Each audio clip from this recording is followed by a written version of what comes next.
Hello and welcome to the Fantasy Sanctuary. It is week 10. We are over halfway through the fantasy season.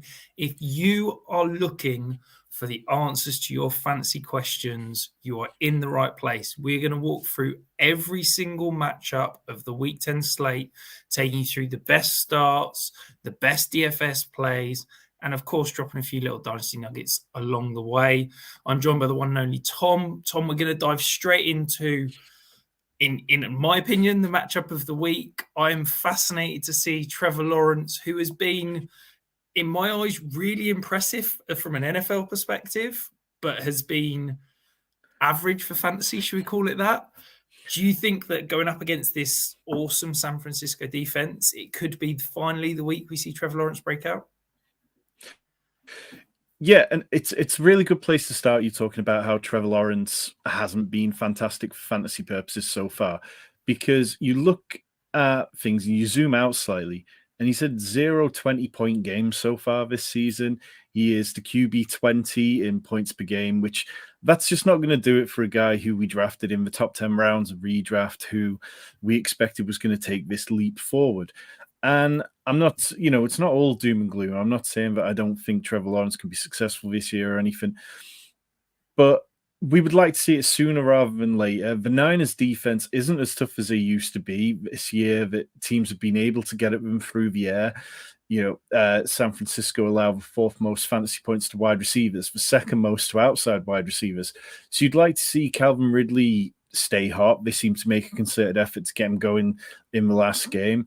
I think this is a game where Travis Etienne, you're probably looking to be able to play him in DFS. In redraft, of course, you're playing him. He's been a top 5 running back in his last 4 games. And yeah, it just really, it comes down to whether we see a reemergence of Zay Jones at some point. The team this week talked about how IR wasn't being ruled out for him, but he's practically not played for the entire season at this point. And if he does come back, what does it look like? Evan Ingram is a player who's done very well. He's tight end 7, but I'm not sure I'd feel massively confident about starting him against the Niners, like that middle of the field area where the linebackers and safeties come into play. That feels like more of a strength than on the perimeter. So if I've got an option, I'd possibly take it there. In terms of the Niners, though, I think what we're looking to see is how much does Brock Purdy settle down? We saw before the bye, the 3 weeks running, he had 9 turnover-worthy plays, which was second most behind only Gardner Minshew across that streak. So can he take care of the ball better? Can he kind of rediscover the more on-routine form that Kyle Shanahan loves? Brandon Ayuk, he's had 2 top 10 finishes. Everything else has been wide receiver 22 or worse. So it'd be nice to see a bit of consistency from him. But Deebo Samuel's going to be back. He's off the injury report. He's healthy. But it still feels like where the Jags' weaknesses is probably on the outside wide receivers. They allow they allow the most points in the league to wide receivers playing on the boundary. And we know that's a Brandon Ayuk strength, whereas Debo's going to be working the middle a lot more. So, yeah, I mean, it's going to be fantastic. And hopefully this just lives up to the offensive potential. You can see there, down at the bottom of the screen, we've got the DVOA ratings. The Niners ranked number 1 in offensive DVOA. The Jags are 13th. So hopefully the Jags come into it in good form and we get the kind of matchup we're hoping for. Yeah, the Jags are basically the one defense in the NFL that's saying, please throw on us, isn't it? So I think hopefully it's keyed up for what should be a fantastic game. I'm fascinated by Brock Purdy. There seems to be this kind of talk around at the moment that Brock Purdy's been shown up in the last 3 weeks and he's, shown his flaws. He's not a real starting quarterback. Yes, he struggled against Cleveland. Shock. I think Cleveland are the best defense in the NFL. I think a lot of teams are going to do that. He was poor against Minnesota, but I think everyone's allowed a poor game. I thought last week against Cincinnati, he played well. And I think that if people are buying into this, call it trope, whatever you like, that Brock Purdy is a bad quarterback and he's being shown up, I think it's a fantastic buy low window. If you're in a Superflex league, I've seen him go in 4 trades this week. All 4 of them I thought were undervalued, and I'd have quite happily paid more for all 4 of them. So I think that, maybe I didn't do a good enough job sniffing around Brock Purdy and try and go and buy some in my leagues, but I'm certainly going to go and do some more tonight, because I think if you can get him for probably a first, maybe a little bit more, I think that's a great deal. He's approaching that territory where I'd play probably a first and 2 seconds for him right now. So if you can buy low, I think definitely go and do that, because this could, as you said, be a really interesting blow-up week this week. I think it's a really interesting point. And obviously, I bow down to your dynasty expertise more often than try to dole it out myself. But there are so many quarterbacks who are on rockier ground than Brock Purdy right now. The Niners aren't going to be in position to draft a player highly next year. I don't think they're going to be in a position to draft a player highly any year unless they kind of make the aggressive trade up they did for Trey Lance. And after that trade, I don't think they're going to be in a rush to do that. And I think that Brock Purdy is completely fine for what they're after. They're not a team who's going to have lots of cap room every year. At the minute, they've got a reasonable amount. But yeah, perhaps if Kirk Cousins hadn't tore his Achilles, perhaps you could tell yourself a story where they got interested in him again. But no, I think Brock Purdy is one of the safer quarterback buys you can buy at the minute in Dynasty. Yeah, and we talked about the Trey Lance trade. The reason why Shanahan and Lynch haven't been destroyed for that Trey Lance trade up is because of Brock Purdy. And they need Brock Purdy to work. Otherwise, there's going to be question marks asked about them. The reason why they've been able to spend on Debo, Kittle, Trent Williams, all the players on defense, Bosa, Fred Warner, is because they've got Brock Purdy under center, who's on one of the cheapest contracts in the league. They'd be stupid to not pay him whatever it is, $900,000 per year over the next 2 years and get average quarterback play, because it means they can get studs all across the roster. So yeah, I think Brock Purdy's going nowhere for at least the next year and a half, 2 years. And for me, that's easily worth the price you have to pay in Dynasty. We are here, though, answering your questions. We've already got one in from Thomas. He says, half PPR, pick one wide receiver and one flex. He's got Michael Pittman, Dotson, Thielen, Godwin, and Mattison. Well, there's a couple of players here I really like this week, and that's Jahan Dotson and Chris Godwin. But I think it'd be tricky to play both of them ahead of the likes of Adam Thielen, who's got a very nice matchup, and even Michael Pittman, who's got a pretty decent matchup himself. So I think I'd probably lean towards going with Thielen, and then I'd probably just go with Pittman, even though I'd be more than happy playing both Dotson and Godwin after him. Yeah, it's a good decision to be making, I think. Let's be honest. I've got the two. So Thielen and Pittman would be where I'd go here as well, Thomas. Diving across to the highest over-under on the week. Not a single game over 50. Houston at Cincinnati. Breaking news minutes before we came on the show, Tom. T. Higgins is out this week. How does that affect things for Cincinnati, but also for this matchup? I think we were kind of expecting at least one of the Bengals wide receivers to miss after both Jamar Chase and T. Higgins missed yesterday. It's a real shame for Higgins, who had his first 100-yard game of the year. He's only had one game with a touchdown, or one game where he scored touchdowns. So he hasn't quite gotten going. But T. Higgins, this is just a story of his NFL career, isn't it? It's so many games where he's kind of questionable coming into the week, and you have to work out whether you can start him or not. I don't have the stats in front of me, but I feel fairly convinced that Jamar Chase in games without T. Higgins sees an absolutely massive workload. Jamar Chase said to reporters that in his head, he's approaching it that he's going to be playing, so I think we can count on that. The Texans allow the 9th highest yards per attempt, and Joe Burrow, he's getting hot at the right time of year. You know, he was the QB 26 over the first 4 weeks. He's been the QB8 over the last 4 weeks. Like, it seems like he's really dialed in at the minute. And the Texans, they're a pass funnel. They allow 3.3 yards per carry on defense, which is second best. But you can get at them through the air. The Bengals, for the other side of things, I think they're going to have to expect a lot of passing attack from the Texans. The Texans are 3rd in pass DVOA. They're 31st in rush DVOA. And their running game's just been hopeless all year. Damian Pierce has been awful. Devin Singletary's been awful. It's just been, I mean, there's no running backs in this game that I'd be excited about starting. Joe Mixon, he's been a top 16 RB for 3 weeks. He's got touchdowns. Otherwise, he's averaged RB 23. So even though he's kind of getting the workload and stuff, it's fine. Whereas on the other side of the ball, Dameon Pierce hasn't even been getting the workload. He's RB 42 in points per game. He's looked miserable out there. He looks like, he can't get into the end zone from inside the 5-yard.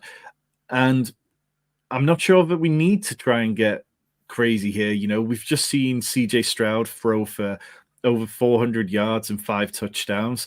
We've seen Nico Collins be very good all year. We've seen Tank Dell be very good all year. And then Dalton Schultz, I'm a little bit late to the Dalton Schultz party. I thought that the usage might not be sticky, but he's at 27%. He's at a 27% target share over the last 4 games, 4 top 6 games in his last 5. So yeah, we can absolutely load up on Dalton Schultz, and this is a game which I would expect to be very popular for DFS stacks this week. Yeah, it feels like if Higgins is going to be out, maybe it just condenses the options and makes it easier to kind of basically attack this matchup. I was looking whilst you were talking there, Tom. So Jamar Chase, he's played 31 games in his career with T. Higgins, averaging 18.3 fantasy points. In the 6 games he's played without T. Higgins, he scored 22.2 fantasy points. So averaging 4 more points. He sees almost 11 targets a game without T. Higgins, averaging 88 yards and a touchdown. So yeah, feels like if as long as Jamar Chase is healthy, he's dealing with his own bruise on his back. It could be scary if he's out, but fingers crossed it's wheels up for Chase. And yeah, that Chase Burrow stack with plenty of bring back options looks particularly appealing. Martin, one of our members, is in the chat. He's saying, is it a Trenton Irwin week with Higgins out? Is there, I guess, a secondary receiver in Cincinnati that you'd be targeting? I don't mind taking shots on Trenton Irwin. If you're in a deep dynasty league or something like that, where you've got these really big benches, there's a lot of bye weeks going on this week. It's not an easy week to need to be scrabbling around on the waiver wire. But I mean, you're just looking for a warm body a lot of the time, aren't you? I mean, Trenton Irwin's had 11 receptions so far this year, 1 red zone target, 1 deep target. Nothing that's like overly inspiring. He's got 100 yards on the season, so it's not like we can really lean into it and know what to expect. I can tell you, though, I probably won't be leaning into either of the tight ends because it seems to be a 3-way rotation between Irv Smith, Drew Sample, and the other rookie, Tanner Hudson. Irv Smith had a season-high 26 yards last week. He did get into the end zone, but it's like the volume isn't there. The tight end position for the Bengals is such a rotation, and they just don't really target that position enough to make it worthwhile. So I'd rather take a shot on Trenton Irwin than one of the tight ends. Yeah, if you want to get, maybe I'm getting too deep in the weeds here, but Andre Yoshivas, the big-bodied Princeton rookie, he's an absolute athletic freak. He was big-bodied, ex-decathlete. He's been running sort of 10, 15 snaps a week. He's got in the end zone. I don't know for sure, but just the fact that he's that bigger bodied, maybe he can step in for T. Higgins. If he can get any sort of usage, maybe he's a true dart throw that can get in the end zone. I imagine he's going to be dirt cheap on whatever platform you're playing on, probably free on most of your waiver wires if you're that desperate.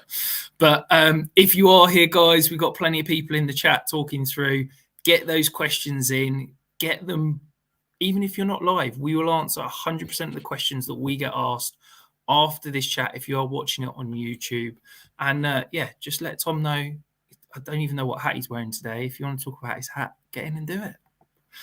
The next matchup, I want to say the London game, but it's not. It's in Germany this week, isn't it? Indianapolis at New England.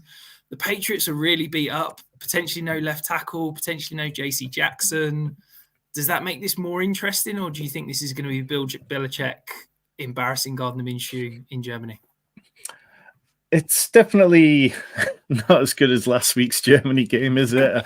I think you look at what we've got here, and it could have been so much more interesting if the Patriots had taken that kind of offensive step forward that we hoped under Bill O'Brien. If Anthony Richardson had been playing, then you could feel better about the product that was going to be out there. But you've got Mac Jones, who's the QB 30 in points per game. You've got Gardner Minshew, who's the QB 33 in points per game. Minshew's had 2 sub-10-point fantasy games as starter in the last 4. Mac Jones is working with virtually nothing whatsoever at the minute. The wide receiver room has been decimated with injuries. You've got Kendrick Bourne on IR. You've got Devontae Parker still dealing with concussion injuries. But I think that there's reason to be optimistic about Ramondre Stevenson. He had a season-high 129 yards last week. He had a career-high 60-yard run. And the Colts aren't a team who are particularly strong against the position. You can see on screen there, the Colts allowed the fourth most fantasy points to the running back position. New England, they allow the sixth most running back targets. So it's also a game where I'm looking at Jonathan Taylor. I think if you want to get really different, you can try playing Zach Moss, but Jonathan Taylor seems to have pulled away slightly, just earning more of a role again. He had 23 touches in week 9, which was a season high.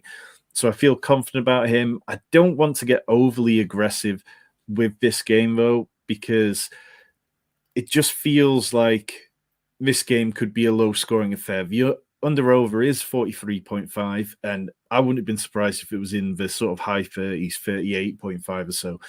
I don't mind starting Michael Pittman if you're looking for a DFS showdown captain. I always prefer to be on the wide receivers than running backs. And New England allow the 8th most wide receiver fantasy points. And as you mentioned, New England's cornerback room is a mess. They're having all sorts of discipline issues and bits like that at the moment. So I don't think that's an area we need to worry about. On the Patriots side, Demario Douglas, Juju Smith-Schuster, both at sort of season highs in usage, but I'd probably lean towards the tight end position. The Colts allow 5th most fantasy points to tight ends, and Hunter Henry has had a reasonable role most of the season, even if it hasn't been particularly explosive. Yeah, I basically concur with everything you said. This feels like a really ugly matchup. I mean, I was just having a little look, excuse me, whilst you were talking. 95% of the cash is on the under. 94% of tickets bet have been on the under, and the under's already dropped to 43. So I wouldn't be shocked to see that get closer towards the 40 number as the week comes, particularly with some of these guys that are getting eliminated. My Dynasty Nugget here, I talked about it in my article that went out to our Discord members. I really like Zach Moss as kind of a buy for 2024. I think, as you said, Jonathan Taylor is taking over this backfield. I think we're going to start to see Zach Moss almost as the forgotten man in this backfield moving forward. But he is a free agent. I think if you are looking towards 2024 and rebuilding, he's a really nice, cheap option that you can buy that could potentially see a massive value boost in the offseason if he gets signed somewhere as, at worst, a 1B back in free agency, but he's got a chance to be a lead back somewhere, definitely. What would you pay for him? I'd happily pay a late second, but I don't think you have to go and pay that. I think you can probably get him for a third, maybe a couple of thirds, or maybe just get him as a throw-in in a bigger deal. But I think he's a really interesting, cheap acquisition if you're looking towards 2024. One question we've got back to the Cincinnati game is, should I play Tyler Boyd if there is no Higgins? Yeah, I would be. Yeah, I think Tyler Boyd's probably going to end up being in that sort of wide receiver 3 range for me. Obviously, depends who you're starting over, I guess. But yeah, he's definitely in the startable conversation. Another perhaps not so sexy matchup in terms of 2 great defenses going up. Not expecting a huge amount of points in this one either, Tom. Your Baltimore Ravens go up against the best defense in the league, Cleveland Browns. You expecting big things? It's going to be tricky. Obviously, the last game was when Deshaun Watson bottled out of it on the day and decided that he couldn't play despite being medically cleared. So it'll be interesting to see what he's like. Yes, he looked okay last week, but his completion percentage against the Cardinals was 63%. The Cardinals have allowed all but 2 other quarterbacks to have a higher rate than that. So it wasn't like he came out and was automatically great in a matchup that was very straightforward. So now against the Ravens, who've been excellent at limiting deep shots, and on the road in Baltimore, it'll make for quite an interesting game. I think really what we're looking for is just what do the running games look like? Kareem Hunt's had 5 touchdowns in his last 4 games. Jerome Ford's averaged 75 yards per game over the last 4. Can either of them separate from the other? It felt a little bit like it's been more Jerome Ford is getting a little bit more of the work as he's kind of gotten back from that. It's called a high ankle sprain, but I'm not sure that it really was if he was back on the field so quickly. And then on the Ravens side, Gus Edwards, 6 touchdowns in the last 3 games. There is going to be regression there. It's been frustrating for people with Lamar Jackson in fantasy leagues because he's had back-to-back low scores. But Gus Edwards isn't going to keep scoring touchdowns at this rate. I think it's going to be, there are going to be games where Lamar blows up through the air. He leads the league in completion rate. He's been fantastic.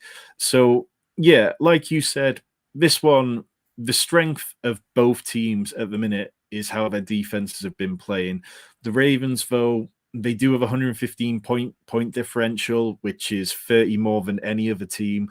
They have been able to absolutely run up the score in the first quarters, and hopefully Keaton Mitchell is healthy. He got added to the injury report today with a hamstring injury, which is what kind of he's bothered him just slightly. But yeah, it was a great performance of the weekend with 134 yards, 1 touchdown, RB5 last week, the number 1 rated running back by PFF. If he plays, I'm probably not starting him in redraft. I think you could take some shots in large field DFS tournaments, but I'd be a little bit hesitant to just suddenly give him a massive workload. But yeah, I think Mark Andrews definitely in play. Small stacks would be the way I'd take this game on in DFS. Lamar with Mark Andrews, because nobody wants to play Lamar Jackson lately, and he is a tight end too. Leads the position in touchdowns with 6. Scored 2 against the Browns last time they played. Has decent numbers against the Browns throughout his career. And hopefully the wide receivers, we see Zay Flowers get used a bit more downfield. We see Rashad Bateman start to connect, because I know both of us feel pretty good about what Bateman's been doing on film lately. Yeah, been really impressed with Bateman from a film perspective. I think he's looking healthier than he's looked in probably 2.5 years. I think he's getting separation, really excited. Obviously, Zay Flowers was a massive disappointment last week. I think the talent's still there. I think the usage... I think we're starting to see this team basically try to utilize all these options, and that's going to limit the amount of manufactured touches that Zay Flowers can get. I still think he's going to be good. I still think he's going to get his. It's just this offense needs to kind of settle in. I am a little bit concerned that the hype may be going a little bit too far on Keaton Mitchell. I was a massive fan in the offseason. I've got a hell of a lot of Dynasty shares. But I think this is still going to be a 3-headed backfield. I think Gus Edwards is, he's such a good short yardage back that he's going to carry those goal line touches. Justice Hill is so good in pass pro that he's going to be utilized as that receiving back. And I think Mitchell at best is going to be a change of pace, explosive option. I don't think he's ever going to be a 15 touch a game guy. So you're basically hoping for a decent game script for him to be usable for fantasy. So I'm just a little bit nervous there. The one thing I'd just push back on is Justice Hill has fumbled the ball or led to fumbles at a crazy amount of rate. Lamar's been credited with some of these fumbles, and it's the mesh point in all these run-pass option type plays that it just doesn't seem to be there between Justice Hill and Lamar Jackson.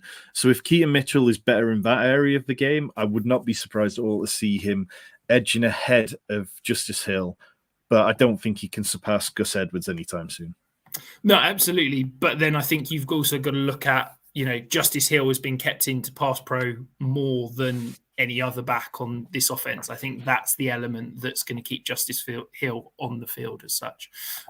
Credit to Rory for picking up on my bait that was trying to get you to talk about how good the Browns defense were, but not there. My other nugget I just wanted to add in, Amari Cooper has been getting it done with Deshaun Watson so far this year. He's averaging only 10 points a game with Deshaun Watson on the sidelines, where he's averaging over 15.3 points per game with Deshaun Watson in the lineup. So, yes, tough matchup this week, probably going up against Marlon Humphrey, but hopefully when Watson's playing, it's been good things for Amari Cooper. I just gotta say, though, Amari Cooper playing on the road, Amari Cooper's narrative, he likes to be in his own bed when he's on the road, dating all the way back to the time with the Raiders. His home road splits are volatile, and I think also a throw in Marcus Williams looks to be off the injury report and should be back this week. I don't think the Ravens are going to be giving up many deep plays, and it might need to be a volume-based game rather than picking up large amounts of yardage for Cooper, in my humble Baltimore Ravens bias opinion. Of course, completely unbiased there. Talking of unbiased, we're going to talk about the Pittsburgh offense, which is one I've been hyping up for a while. Feels like Green Bay and Pittsburgh both need a somewhat of a get-right game for the offense. Both teams have had struggles in recent weeks. Do you think there's any signs of hope for either of these two teams? Well, as you say, like both these teams really need performances. I mean, I've got on Jordan Love at time. He's QB 17 in total points per game. I've got on Kenny Pickett plenty of times. He's QB 32 in points per game. Kenny Pickett, he's thrown one or fewer touchdowns in 20 of his 21 career appearances. He's got one 300 passing yard game in 21 appearances. Fantasy football, Pickett scored 14 points in 16 of 21 games. That is not good enough for fantasy football. Even as your QB3 in Superflex, those kind of numbers aren't helpful. When you hit bye weeks, I'm in a bunch of leagues where I'm looking at having to start Kenny Pickett, and it feels miserable. But this game does feel like there's an opportunity for both teams to be able to not necessarily get right, but be able to put some points up. You know, Jordan Love, he's not been a top 13 QB since week 3. But the Steelers, their pass defense isn't as tough as it's been over the last couple of years. You can get at them. I think I'm really interested in the running backs on both sides. Aaron Jones was unleashed last week. 24 touches after not having more than 11 touches at any point so far this season. He turned it into 99 yards, 18 PPR points. Even Najee Harris, like Green Bay, they allow the 10th most fantasy points to running backs, the 8th highest yards per carry. And Najee, he's top 10 in big run rate, which isn't something he's always been over years. I've got on him about that kind of stuff. And he's struggled to bypass Jalen Warren, who is the RB35. Najee's RB39. But it just feels like this is the kind of game where you can get into the end zone, you can probably accumulate enough yards against a Packers defense that year after year don't live up to what we hope from them. So I don't mind starting Najee. I don't mind starting Jalen Warren at a push. We've seen how explosive he can be. Deontay Johnson, he's averaging like 84 yards per game and 6.6 receptions per game since he came back. Pickens, I mean, it's a dart throw. It's boom or bust, much like Christian Watson on the other side. These are players that you can put in on best ball or DFS, and you can live with the zeros because we're shooting for ceiling outcomes. But in redraft, they're incredibly difficult players to start. I'm not seeing anything this week in particular where I'd feel more comfortable starting them. The Steelers are weak against slot wide receivers. So if you want to take a complete dart throw in DFS this week, you could maybe start Jaden Reed, but he's kind of faded away a little bit, sadly, after that he flashed to start the year. And then in terms of tight ends, I feel like both sides you can just ignore the position, really. Yeah, I think Musgrave's got some interest, some upside, but he's certainly not carved out as big a role as we hoped when he flashed early in the season. I think the Pickens, he's basically not produced when Deontay's been in the game. I think his splits are something like 16 points per game when Deontay's not played and 8 when he has. I guess there's a potential squeaky wheel narrative, which you know I love, Tom, that he's been moaning. There's been some cryptic Instagram posts. Maybe Pittsburgh start to feed him a ball, but yeah, I think Deontay's the real guy here. He's QB wide receiver 19 currently in points per game. That includes the game he left halfway through injured. I think he's a high-end wide receiver too when he's healthy and on the field, quite frankly. Yeah, I mean, if the problem with Pickens is that what does it look like when he is the wide receiver, like when he does get fed? Are we going to see 15 points because he's getting those deep downfield targets? And, you know, you can pick up one catch for 60 yards and still only walk away with like 7 PPR points. What we need is like what Deontay Johnson gets, which is sustained volume which he can then, you know, try to break some routes and try to break some yardage.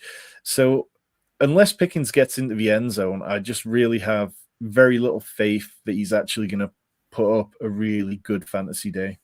Yeah, no, I tend to agree. We've got some questions in from Soothing Music. He says, is Breece Hall and CeeDee Lamb too much to get Tyreek? That's way too much for me to pay to go and get Tyreek. Do you agree? Yeah, I think even in redraft, I'm not sure I'd be looking to do that. The way the Cowboys have used Lamb lately has been really positive. Hall, yeah, there's been some down weeks, but I just don't. Yeah, I don't think I'd do that unless I had the world's most loaded squad. I think you're basically paying a top 5 running back, a top 5 wide receiver for a top 2 wide receiver, and that feels far too expensive for me to be doing right now. If you are watching and enjoying what you see, if you've made it 30 minutes into the show, hit that subscribe button. I guarantee you we will help you win more fancy titles moving forward. The next matchup, again, this feels like another disappointing, rubbish game. Tennessee at Tampa Bay. 2 good defenses, probably not going to be much on offense. Yes, I'm very negative about this slate, Tom, but can you spin any positives out of this game? This game has so much sneaky upside. I don't know what kind of miserable day you've had, Rich, but like we've got raining. Will Levis, who has a really high high average depth of target, really high deep ball rate. We know he's going to push it downfield. Even last week when things weren't quite clicking for him, he had 7 completions of 10 plus yards, not to mention like the week he had against the Steelers in his debut, not against the Steelers, against the Cardinals in his debut. Falcons, 3rd time lucky. That game where he just kept connecting. And yes, the Titans' offensive line, they've lost more starters, and it's going to be really difficult for Levis to keep having that time to push the ball downfield. But these are 2 pass funnel defenses. They're both better against the run, much better against the run than they are against the pass. Tampa Bay, they allow the most quarterback fantasy points per game. Tampa Bay allow the 2nd most fantasy points to wide receivers, 2nd most to the slot. Tennessee, they allow the 7th most fantasy points to wide receivers, the 4th most to the slot. This is a game where I look at it and I just go, okay, yes, these are 2 teams who are mediocre on defense and they're mediocre on offense, but they're both going to play to each other's level. And I think that you can look at this game and you can attack it either with Will Levis, DeAndre Hopkins, and Chris Godwin, or you could play it from the other side and go Baker Mayfield, Chris Godwin, and DeAndre Hopkins. But that is the kind of combination of stacks that I will definitely be looking to play on this game. Yeah, I've got a call it a DFS theory question for you, Tom. When you're looking to attack games and go kind of heavy stack, obviously this game is quite a kind of a narrow point scoring option, should we say? You know, Tennessee, you're basically looking at Levis, Hopkins, Henry. There's not much else. Maybe a little bit of Tajay Spears if you want to get deep. Tampa Bay, you've got Mayfield, White, Evans, Godwin, and that's about it. Do you find yourself more attracted to this sort of matchup that's got 4 or 5 scoring options rather than a game like Cleveland, Baltimore, where you could easily talk yourself into kind of 10 players that could potentially be fantasy relevant? So we'll get to another game this weekend that I'm really excited about. And that's the Commanders-Seahawks game. And there, I think that it's hard to go wrong with that game. So in that kind of game, you're probably leaning into a bunch of chalk in that game and then having to look to get different elsewhere. Whereas this game, I think looking at ownership projections, the only player who's projecting highly is DeAndre Hopkins or Rashad White. So I think you can attack this game and you've got a differential stack straight away. And then you compare that with chalk. You compare that with like your chalk running backs, your chalk mini correlations elsewhere. And you know that if your stack hits, as well as the chalk hitting, which, you know, that's what we're always counting on, then you're immediately going to be propelled up the leaderboard and have really good leverage on other games. It's tricky because Levis and Mayfield, they're not going to give you the 100-yard rushing games. You know, they're not going to give you, you'd be surprised if they rush for even a single touchdown or, you know, more than 30 yards. But at the price they're at, if they can deliver you a 20-point game or a 23, 24-point game, as well as hitting on that sort of correlation and stack, then you're absolutely going to be in the green very quickly. Yeah, I think you're hating on Levis's rushing upside. 4 attempts per game, the most stats QB in the league. Like, I think there's some rushing upside that he's untouched on there.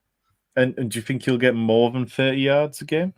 No. Well, that's what I said, though. Well, fair. We'll move on quickly, Tom.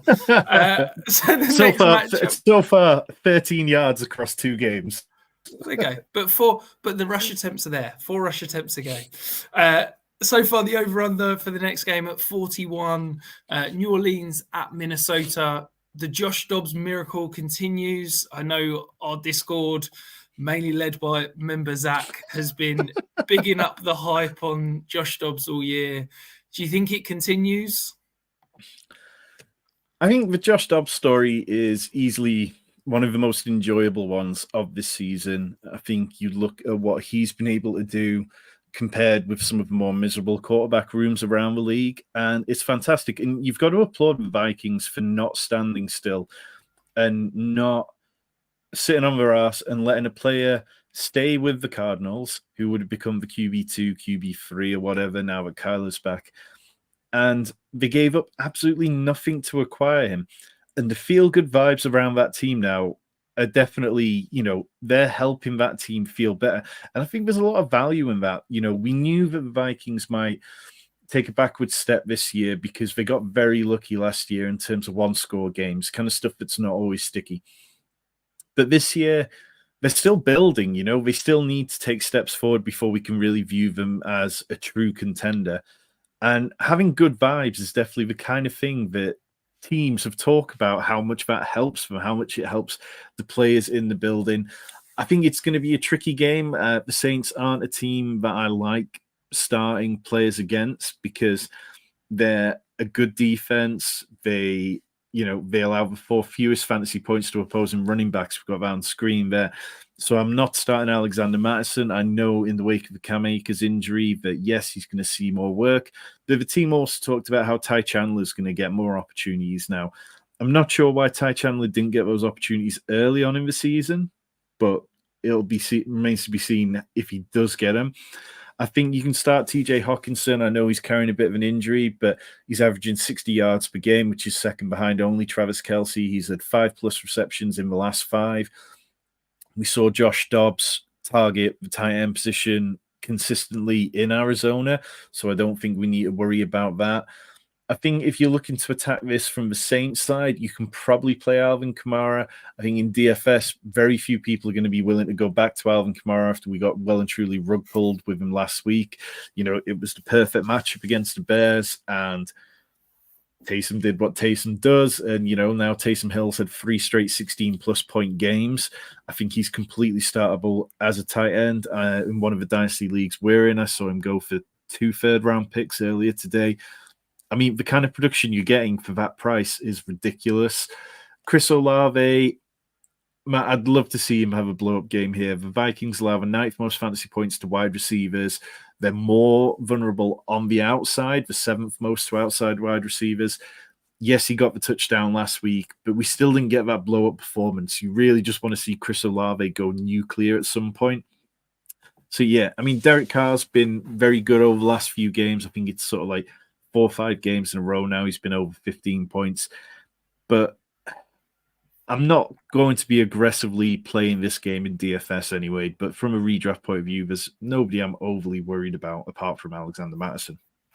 Yeah, no, I tend to agree with you. I do think that the Taysom Hill rug pull is coming. We've spent the season so far being convinced that he's a fantasy reliable player. Yes, we've always had those boom weeks, but people are talking themselves into the consistency, and I feel like that rug is about to get pulled down from under us, and he's probably going to do absolutely nothing and hardly play on the offense this week. But who knows? Maybe he'll continue the consistency onto another week. But another matchup, the Double A's, Atlanta at Arizona. Is this a case of new quarterback, same problems for Atlanta?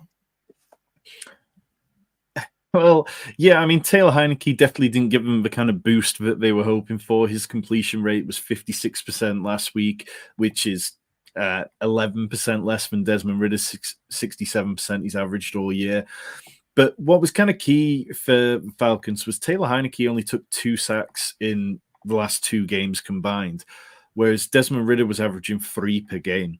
So when you're not taking sacks, you're not putting your team in negative yardage straight away, which means that you're able to lean more onto the running game. You're able to open up the playbook more. So I think Arthur Smith probably appreciates that. I'm not sure how much joy Arthur Smith gets out of anything, but that's probably one area that he's been pleased with Heineke for. This is the kind of matchup if Taylor Heineke can't get it done against Arizona, then he doesn't deserve to start. You might as well go back to Desmond Ridder, even if the product is going to be absolutely awful. The Cardinals allow a league high 72% catch rate to wide receivers. The Falcons, it's going to be interesting to see whether James Conner plays for the Cardinals. I know he can be activated, but we've not had any word yet. But even if he does, I wouldn't feel great because the Falcons allow the sixth fewest points to running backs. They're good against running backs catching the ball as well. And they're also very good against wide receivers. They've been strong against wide receiver ones all week. We've talked about it, like when they played Nico Collins, we said there was a week to sit Nico Collins. They've allowed the sixth fewest fantasy points to wide receivers per game. And even with Kyler Murray coming back, I wouldn't be jamming in Marquise Brown unless I absolutely needed to be, because there's so many questions about what this offense is going to look like with Kyler Murray. He's averaged 38.7 rushing yards per game, like 6 attempts per game throughout his career. But that was pre-injury, and now we're talking about in a new offense. So this stat from Rich Rebar was worth kind of bringing up and mentioning. The Cardinals have been under center for 30% of their dropbacks this season. For his career, Kyler Murray's taken just 9% of his dropbacks under center. So what does it look like? Is Kyler Murray going to be under center? And if he is, that's probably a bit trickier for the sort of running game. Yes, you can run out of there as a QB. You can bootleg out and do all sorts of stuff. But, from the gun tends to be the position that you see these dual threats in more often than not. So, yeah, this is kind of a game where I'll probably just take a step back from it, let it play out, see how things go. I don't mind playing Drake London. I don't mind playing Trey McBride if I have to. And I could just about talk myself into a squeaky wheel narrative on Bijan because Arthur Smith absolutely must be feeling the pressure to get him more involved. I'm going to be hyperbolic. I think this Atlanta offense is due for an explosion. Okay. Taylor Heineke, we talked about pushing the ball downfield. Desmond Ridder, through his starts, average depth of target 7.8. Taylor Heineke, 10.1. Now, what if I was to tell you that Taylor Heineke attempted 8 throws of 20 yards or more downfield and connected on 1? He has got a 12.5% completion rate. The NFL average is 37.5. Daniel Jones is second lowest in the league at 18.2%. His deep ball has just not been there so far through 2 games, but it's coming. And I think that there could be a real potential for Kyle Pitts, Drake London to get going with Taylor Heineke pushing the ball down the field more than we've ever seen this Atlanta offense do since Arthur Smith's been involved. I think if you feel like that, I think this is one of those games that has the potential to jump into sneaky upside sort of DFS territory. So, you can attack this game, like you said, go and double stack Taylor Heineke with Kyle Pitts and Drake London, run it back with Marquise Brown if you feel like volume alone could get him there, because he should get peppered. He's going to have a 30% target share this week. And I think if you have a conviction on it, then this is definitely the way to play it. And those are the kind of weeks where, you'll go straight up the leaderboards. Member Martin is not feeling quite as positive as me, but maybe, look, I was the one saying that all of these Atlanta options were going to be elite fantasy options. So maybe I'm just, too far in the weeds to answer truly. Soothing Music's back. He's asking, should he trade Bijan and CeeDee Lamb for Tyreek? I'll be honest, for me, I just don't understand. I don't see what you're getting moving from Lamb to Tyreek. I think that Tyreek's got an awful playoff schedule. I think that I would rather, I don't know what the rest of your roster's like. I would much rather try and improve another spot if that's what you want to do over CeeDee Lamb. I think CeeDee Lamb's a top 5 wide receiver rest of the season. So I probably wouldn't be looking to move off him or upgrade off him. Do you agree? Yeah, I mean, you look at what Tyreek Hill's done this season. Yes, he had like a 44-point game to start the year, and then he's had, 2 games over 30 points since. But over the course of the last 4 games, he's been averaging like 24 points. I think the Dolphins have talked about the fact that they want to get Jalen Waddle more involved coming out of the bye. And I just, if I was going to trade CeeDee Lamb to get up to Tyreek Hill, I'd be looking at a much lower quality player to add on top of CD Lamb to get to Tyreek Hill, I think. Yeah, exactly that. Nice evening to you, NBA Riggs. Thank you for joining us. Much appreciated. And if you are joining us and you want to get your questions answered, get them in. But more importantly, you can become a YouTube member. You can get access to the Discord. You get 24/7 access to me and Tom, whether it be Dynasty, DFS, Best Ball, Redraft. You want to talk Bluey, you want to talk cricket. You can get in our Discord. There's channels for everything. And we'll answer 100% of your questions in there too. The next matchup, finally a decent over-under again, Tom. Detroit at the Chargers. This feels like this could be a really exciting, high-scoring game against two great offenses and two questionable defenses. Yeah, I think the key for me is how well does Justin Herbert play. He's only had one game over 11 points in the last three, which wasn't what anyone signed up for. It's kind of easier to plug and play Jared Goff at 6,400 on DraftKings this week than Justin Herbert at 7,700, I think. In terms of how the rest of the teams match up, I really like this game for Sam Laporta. You see on the screen there, only rookie tight end ever to have at least 40 receptions, 400 yards, and 4 touchdowns through 8 games. It's mind-blowing. Like, this rookie class has been fantastic. Laporta is tight end 4 in points per game. And the Lions, just in general, they've just been excellent. You look across the board. Amon-Ra St. Brown, wide receiver 6. Goff, QB 14. Jahmyr Gibbs, RB 10. David Montgomery, RB 8. And now we're going to see this kind of, what does it look like with Jahmyr Gibbs and David Montgomery now that Gibbs has staked a claim to a bigger role? David Montgomery is healthy. He's off the injury report.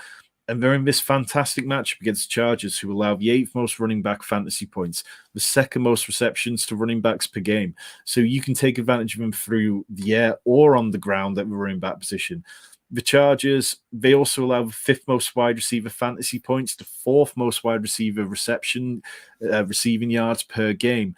So, I mean, this Chargers defense, it's just all the money's in Bosa, all the money's in Derwin James, and there is no depth there. There is nobody good outside of the two of them. They wasted so much money on Justin Jackson, and that's kind of fizzled out.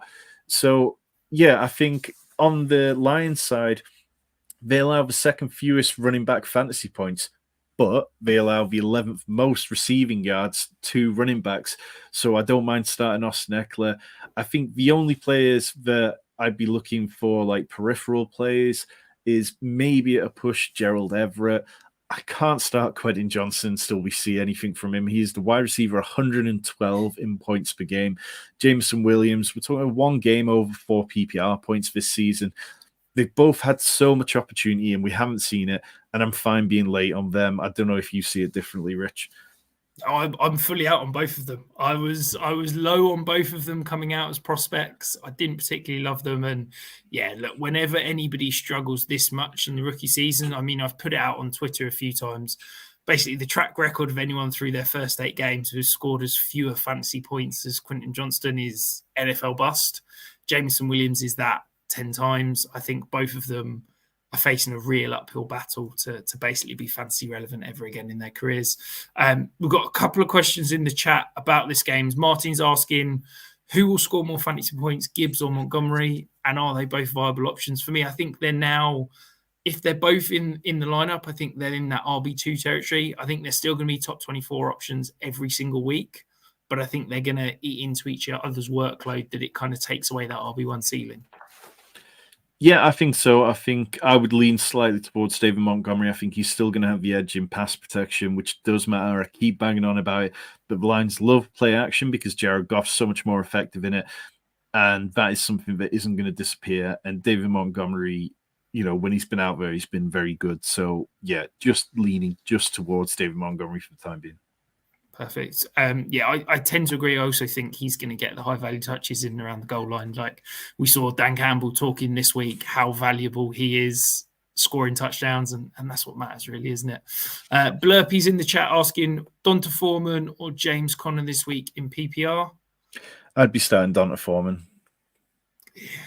It's I've got Conner ahead but they're like 2 spots apart. So yeah, could easily go Foreman. He's got the matchup, like it's a fantastic matchup this week, but I quite like that Atlanta Arizona game, shall we say?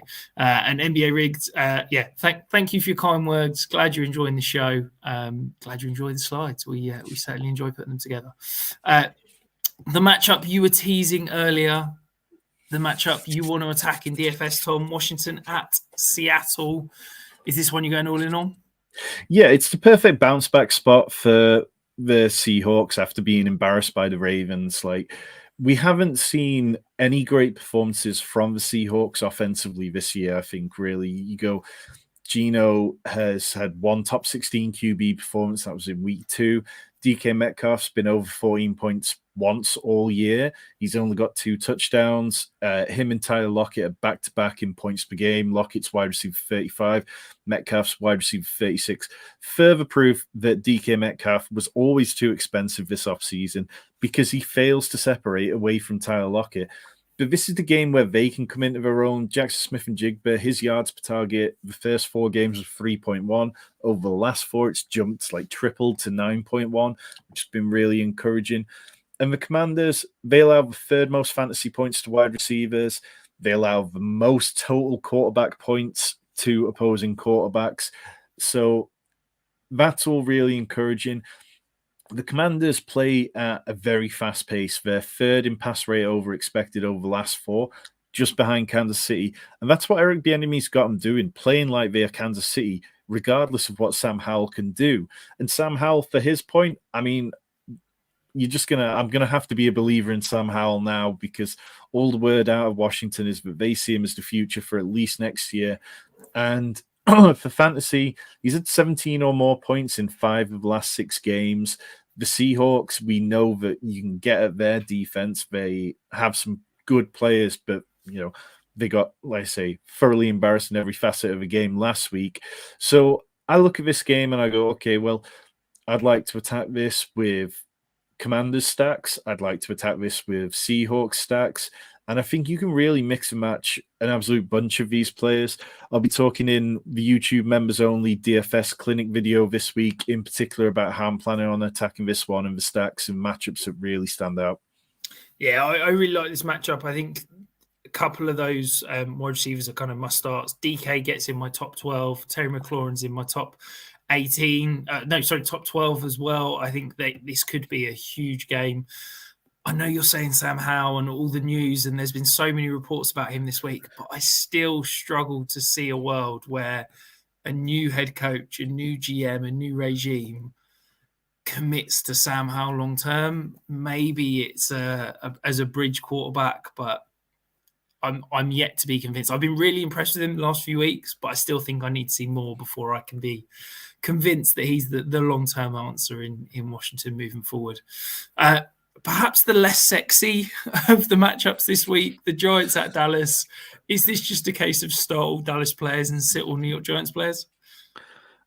I really don't have much to say on this one because, I mean, the Giants are 16-point underdogs. Dallas are up to 17.5 now, you can see on screen. Like, they're just... With Tommy DeVito set to start again because Tyrod Taylor's an IR and might not return this season, this is one of those teams who should, they've got to be looking at what was given up to get Josh Dobbs. And I know that was pre-trade deadline and then the Daniel Jones stuff happened. But yeah, it's just hopeless for the Cowboys right now. Saquon Barkley's had 58 touches in the last 2 games, but he's averaged only 15.8 points. Like, even volume is not going to help him pay off the kind of, for a round 1 running back, we want over 20 points.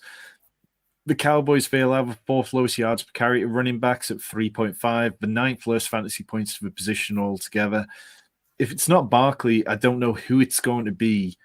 Maybe somebody gets there in garbage time, but I don't know how you could try and predict who that's going to be. And as for the Cowboys, you're starting Dak Prescott, you're starting Tony Pollard, you're starting CeeDee Lamb, and hoping that they can get there before the game gets out of hand. But if the Cowboys defense end up scoring a couple of defensive touchdowns, then it's going to be very difficult for any of these players to get there. I don't mind taking shots on Jalen Tolbert. I think even in garbage time, he's kind of player who's still going to be playing. And at 3,300 on DraftKings, that seems fine. But yeah, this game, it just won't be pretty. Yeah, I really like Jalen Tolbert, as you said, as that flyer. It talks about him in the Rises and Fallers episode out on Tuesday. I think the fact that he's starting to take work off Gallup, I think he's going to work into this offense. The guy I'm loving at the moment is Ferguson. I think he's really got a chance to be the number 2 option in this offense. I think he's been more impressive than I thought I would ever see from him. I thought he was just going to be maybe a volume beast that didn't add much after the catch. I think he's looked impressive separating versus man rather than just winning against zone, and has looked all right after the catch. So I think if he can continue to put games together, he could be an absolute steal in redraft leagues, because he was probably a late round pick, wasn't he? And you can probably still go and buy him cheap in some dynasty leagues. We've got a question, Tom, from NBA Rigged in the chat. He's saying, in the Detroit Chargers game, you said that both defenses are playing well. Who would you fade in this game based on the defensive strength, respectively? Yeah, so going back to that game in terms of players, I feel more confident that it's going to be an Austin Eckler game than it's going to be a Keenan Allen game. I think I'd start Keenan Allen quite happily, but in DFS, my kind of natural lean at the minute is to go with Jared Goff stacks with Amon-Ra St. Brown, Sam Laporta, and run it back with Austin Eckler, and then find the pay down options around that. Just because I think Eckler is slightly more reliable in terms of scoring those big points more often than Keenan Allen, even though Keenan Allen is higher than him. Keenan Allen's wide receiver 5, Eckler's running back 7. But basically, most of the good players are pretty much straightforward plays for me in that game, and I wouldn't feel bad about starting any of them. Nice. If you want to be like NBA Rigged and get your questions answered, get them in the chat. If you're not watching live, don't worry. You can still get your questions answered. If you comment below your question, Tom and I will answer 100% of the questions that we get asked, whatever it is, Dynasty, Redraft, DFS, whatever you want, we will answer it, guaranteed. The sexy matchup, the Jets against the Raiders. This has got to be Breece Hall week all over, isn't it? I think Raiders are 30th, in adjusted fantasy points allowed to the running back position. Breece Hall is an absolute superstar. Is it just wheels up for Breece Hall and don't touch anything else in this matchup? I think that it's the running backs easily who are most appealing. Like Breece Hall, like you say, in adjusted fantasy points, the Raiders give up a lot. They allow 5th most fantasy points straight up to running backs. And what we've seen from Breece Hall, yes, it's been a little boom or bust, but he's also had plays called back. I think he had like a 50-yard play called back the other week, didn't he, for like an offensive line issue. I think that this is probably Zach Wilson's last chance. You can see on screen 1 touchdown in the last 4 games. The Heat seems to be really building on the organization, and particularly Robert Saleh, to stop rolling Zach Wilson out there, because they are wasting this defense. They are wasting the players around him. And if you can't get it done against Adrian O'Connell, starting his 3rd, 4th game or something, against this Raiders team who aren't particularly good, who have all their own kind of issues themselves, then you definitely have to look at making a change. I think if you want to start Garrett Wilson, I think you know what you're in for at this point. It could be very boom or bust. On the Raiders side, I'd be looking at Davante Adams and trying to find a better option. We know that the Jets allow the fewest wide receiver fantasy points. They allow 21 per game to wide receivers, which is 4 less than any other team. So Davante Adams, who's averaging 35 yards per game over his last 5, I'm not sure how it's possible to start him. Yes, there's squeaky wheel narratives, which we like around here, but Davante Adams looked at his happiest last week when he was out there blocking. There's just been a complete mentality shift with the Raiders, and they're just having fun. Josh Jacobs got 98 yards and 2 touchdowns last week, but straight after the game, it was this week in the head coach's press conference, unprompted, he talked about how important it was for Josh Jacobs to get a 100-yard rushing game this year, and that matters on DraftKings. On DraftKings, you get a 3-point bonus for that. So I think if you're looking for a showdown captain for this game, I don't mind playing Josh Jacobs. But yeah, I mean, real talk, it's not a game I'm going to be paying a lot of attention to or heavily investing in. Yeah, sadly, I'll be watching it, but I can't pretend that I'll be enjoying it from a fantasy perspective. Martin, obviously Dolphins fan, wants to take some shots at the Jets and Zach Wilson. He's asking you, Tom, which is more, Zach Wilson fantasy points rest of season or minutes in the new Bluey episode announced today? So what have we got? We've got 28 minutes in the new Bluey episode, and Zach Wilson has scored a total of, I think it's got to be Zach. He's averaging about 10 points per game. So yeah, just if he manages to get a win here and stay the starter, then perhaps he can squeeze by that one.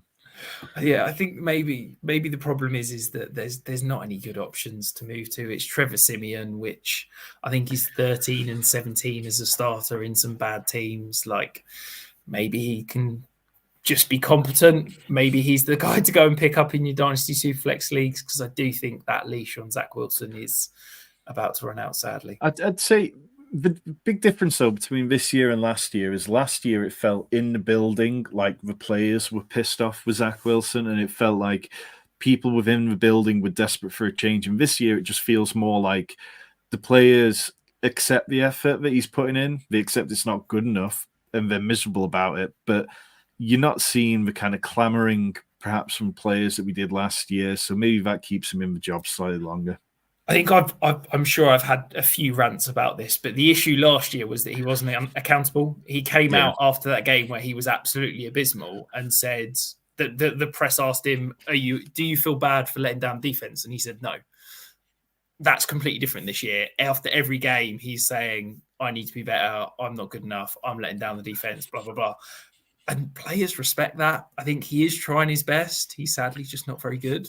And that's the problem. So, I mean, also the offensive line is just disastrous. Yeah. Like, it's even if Aaron Rodgers was out there, Aaron Rodgers would not be playing like he did in Green Bay.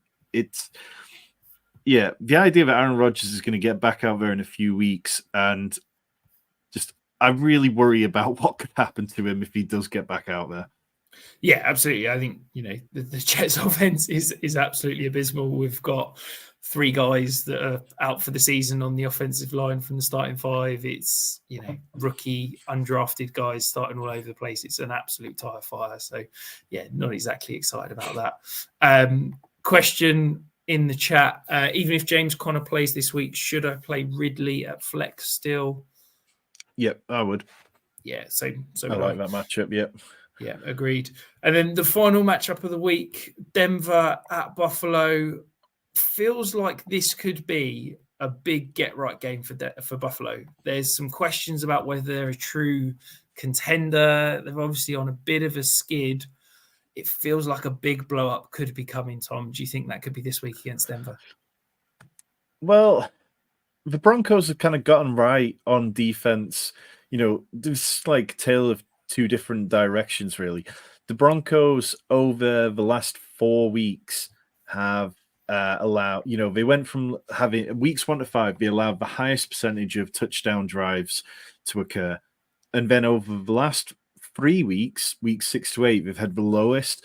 Meanwhile, the Bills defense is dead last in DVOA over weeks 5 to 9.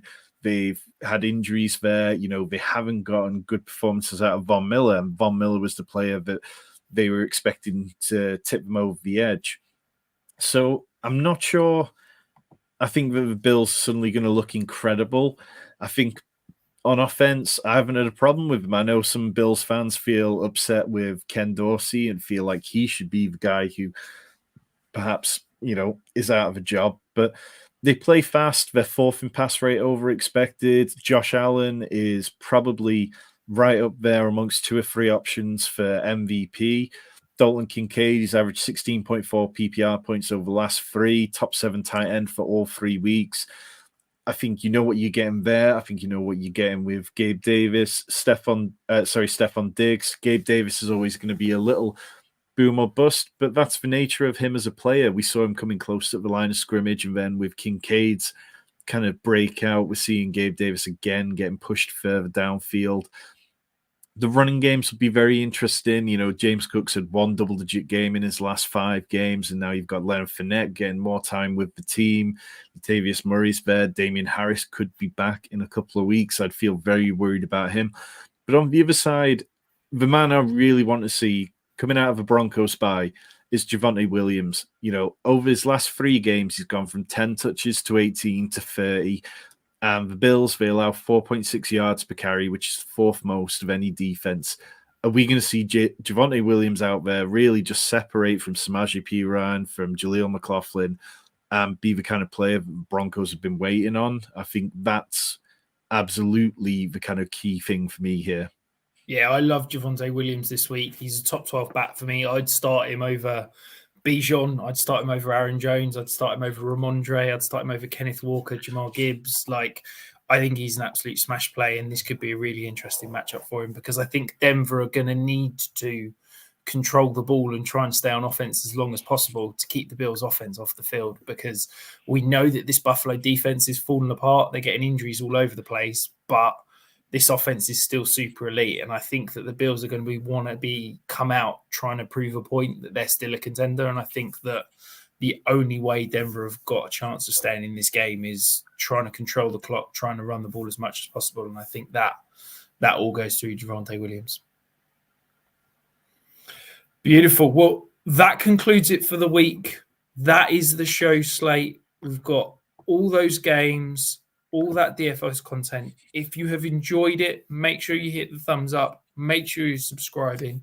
If you want more Dynasty content, best ball, redrafts, DFS, you can join as a member down below. And remember, if you want Tom's DFS content, he'll be back in the week with his DFS show, but you can get his members only by hitting that subscribe button down below. And we'll be back later in the week.